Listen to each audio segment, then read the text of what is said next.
আসসালামু আলাইকুম and hello everyone, welcome back to game on sports network. আজকে আমরা যা নিয়ে কথা বলবো তা হয়তো আমরা অনেকেই দেখেছি বা অনেকেই মিস করে গিয়েছি।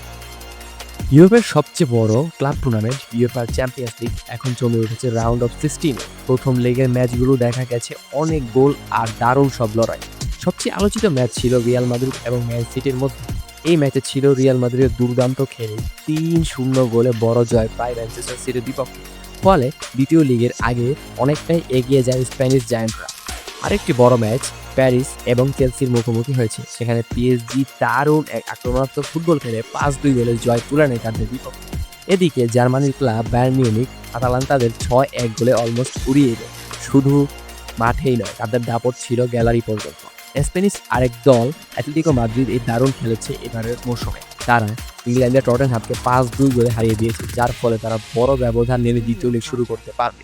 অন্যদিকে নিউক্যাসল ইউনাইটেড এবং এফসি বার্সেলোনা এই ম্যাচটি ছিল বেশ জমজমাট। শেষ পর্যন্ত ১-১ গোলে ড্র হয় এই ম্যাচে, যার জন্য দ্বিতীয় লিগে যে কোনো কিছু ঘটতে পারে। তুরস্কের ক্লাব গ্যালাতাসারাই এবং নিজেদের মাঠে ১-০ গোলে হারিয়ে দেয় ইংল্যান্ডের লিভারপুলকে। এই ম্যাচটি হতে পারে ম্যাচ টার্নিং পয়েন্ট। এবং অন্যদিকে আর্সেনাল এবং বায়ার লেভারকুসেনের বিপক্ষে ১-১ গোলে ড্র করে দুই দল। এই জন্য দ্বিতীয় লিগে কি হয় তা সহজে বলা খুবই কঠিন। সব মিলিয়ে প্রথম লিগের ম্যাচগুলো চ্যাম্পিয়ন্স লিগের হয়ে উঠেছে দারুণ রোমাঞ্চকর। এখন সবার চোখ থাকবে দ্বিতীয় লিগের দিকে, কোন দল শেষ পর্যন্ত কোয়ার্টার ফাইনালে পৌঁছাতে পারে।